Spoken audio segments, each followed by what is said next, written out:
Bonjour à tous et bienvenue dans cette nouvelle vidéo.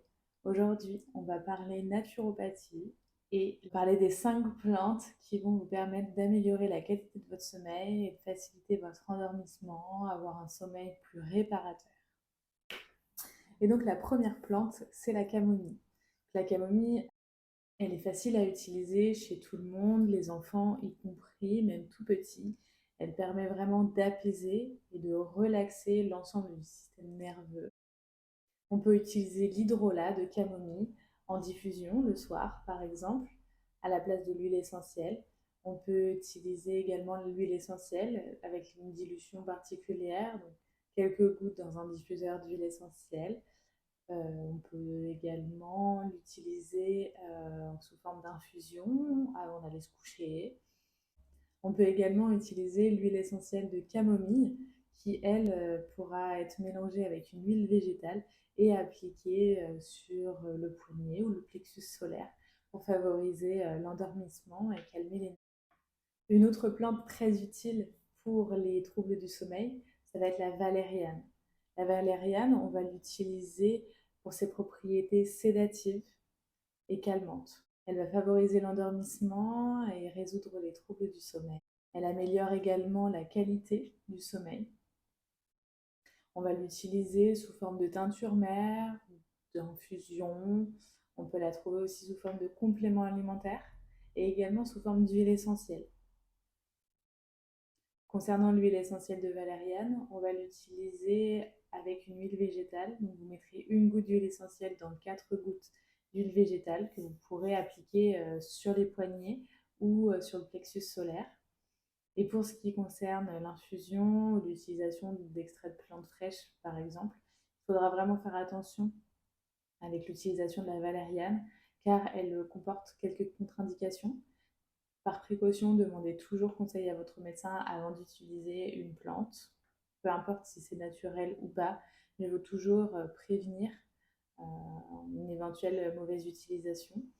Et donc, on ne l'utilisera pas en cas de traitement qui aura déjà tendance à faire diminuer l'anxiété. Donc, on ne l'utilise pas avec des somnifères, ni avec des benzodiazépines, ni avec des anxiolytiques, des tranquillisants. On ne l'utilise pas avec des antiépileptiques. On ne l'utilisera pas non plus en cas d'antipoussif contenant de l'opium. On ne l'utilisera également pas en cas d'antihistaminique H1. On ne l'utilisera pas non plus en cas de traitement anticoagulant car elle va pouvoir fluidifier d'autant plus le sang. Donc on va éviter ça. Aussi en cas de pathologie cardiaque, on l'évitera. Mais tout ça, le médecin pourra lui vous orienter, ainsi que le pharmacien, pour savoir si vraiment voilà, vous êtes en capacité de le prendre et qu'il n'y a pas d'interaction. En général, si vous ne prenez pas de traitement médical et que vous n'avez pas de pathologie sous-jacente, vous pourrez utiliser la valériane de façon simple et sans danger.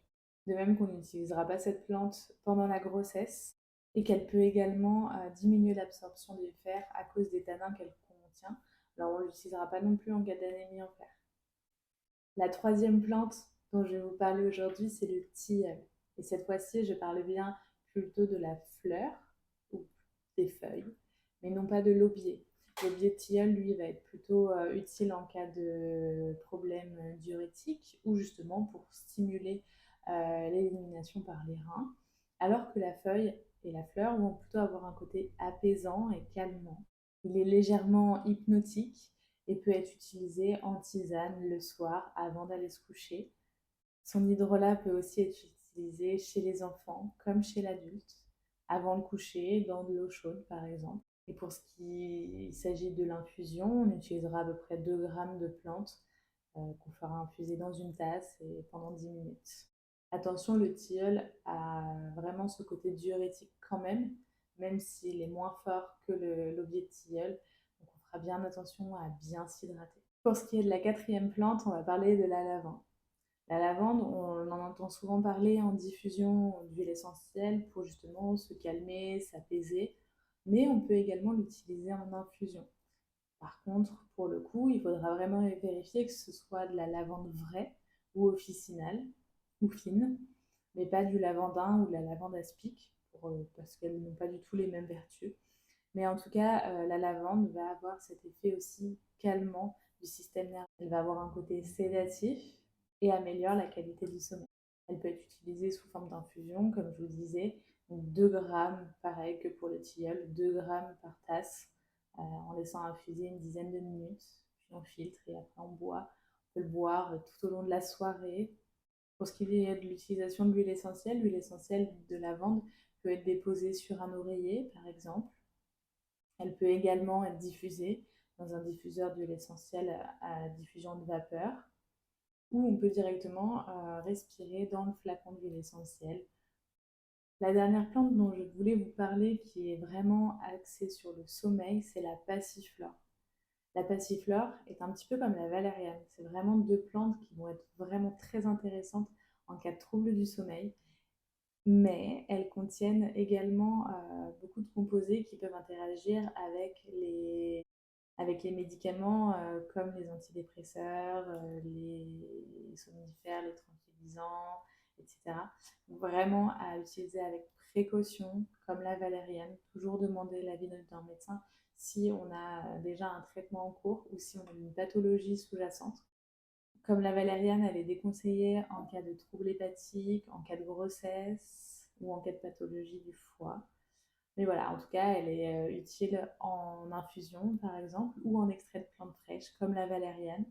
Elle permet la relaxation musculaire préalable au sommeil. Et donc, elle va permettre de rétablir progressivement le sommeil des insomniaques et également apaiser le système nerveux avant de dormir. Une dernière plante dont je voulais vous parler, c'est le griffonia.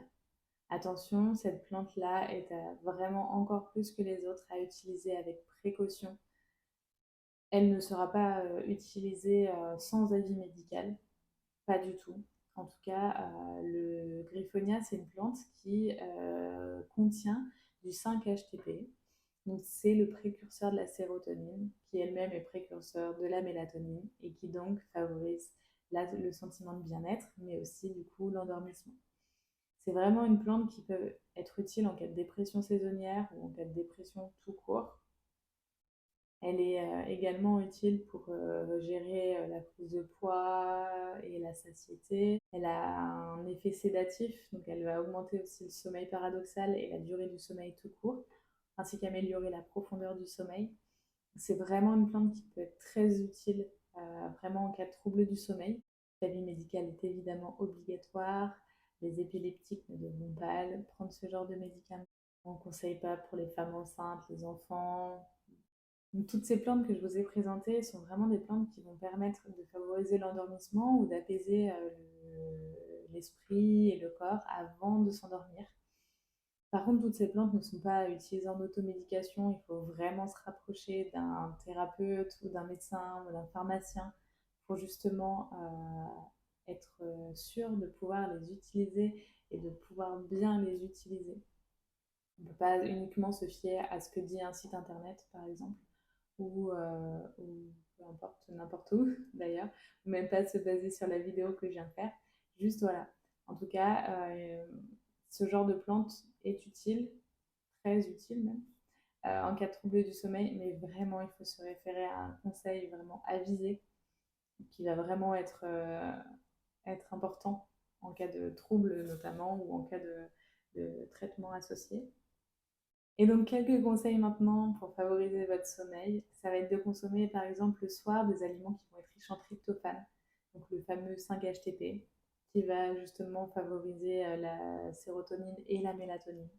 Et donc, on va le retrouver dans les produits laitiers, dans les œufs, la viande, les noix, légumineuses, graines, comme les amandes, les noix de cajou, les légumineuses, donc les pois chiches, les haricots noirs, les graines de tournesol, graines de sésame, graines de courge. Il n'y a pas de contre-indication, on peut les manger le soir. Et d'autres conseils également qui peuvent être mis en place, ça va vraiment être d'éviter tous les stimulants en début d'après-midi. Vraiment, le dernier café, ça doit être vraiment 14h, 15h maximum, mais vraiment ne pas dépasser les 16h. Ce qui peut être aussi important, ça peut être d'utiliser la luminothérapie le matin. Alors vous allez me dire pourquoi, quel est le rapport avec le sommeil? Et bien finalement, Si dès le matin, on s'expose à une lumière très importante, comme la lumière du jour, alors actuellement, on va avoir des journées plus courtes et donc être en décalage avec le sommeil, mais la luminothérapie va réellement permettre de rétablir les cycles circadiens et vraiment pouvoir vous remettre dans un bon cycle veille-sommeil. Donc ça va vraiment être important et la luminothérapie aide notamment à la dépression saisonnière, par exemple, en vraiment redonnant de la vitalité et vraiment elle apporte beaucoup de choses, même pour gérer le stress. Et donc je profite de cette vidéo pour vous dire que actuellement je teste les gummies de chez Epicure qui sont justement pour favoriser le sommeil et favoriser un sommeil de qualité, qui contient de la passiflore et du safran et du griffonia. Donc le safran est aussi utilisé pour, voilà, en apaisant, anxiolytique. Et voilà, donc en tout cas je teste ce format-là. Pour ceux qui me connaissent, je ne suis pas toujours très fan des gummies du fait de la quantité de sucre présente à l'intérieur. Bon, là je teste, je me fais aussi ma propre expérience là-dessus. Et donc elle se présente voilà, sous ce format-là. Il suffit d'en prendre 2 le soir avant d'aller se coucher. Et voilà, en tout cas, la composition est top, mis à part le sucre, bien évidemment. Mais voilà, en tout cas, j'ai hâte de tester ça et vous faire un retour. En tout cas, j'espère que ces conseils vous auront plu et que ce genre de vidéos vous plairont. N'hésitez pas à me le dire en commentaire si ça vous a plu ou pas et si vous avez besoin de compléments d'informations ou même si vous avez besoin voilà, de prendre rendez-vous, etc. En tout cas, je suis disponible pour vous, il n'y a aucun souci. Et n'hésitez pas voilà, à partager cette vidéo si elle vous a plu. Je vous dis à très bientôt.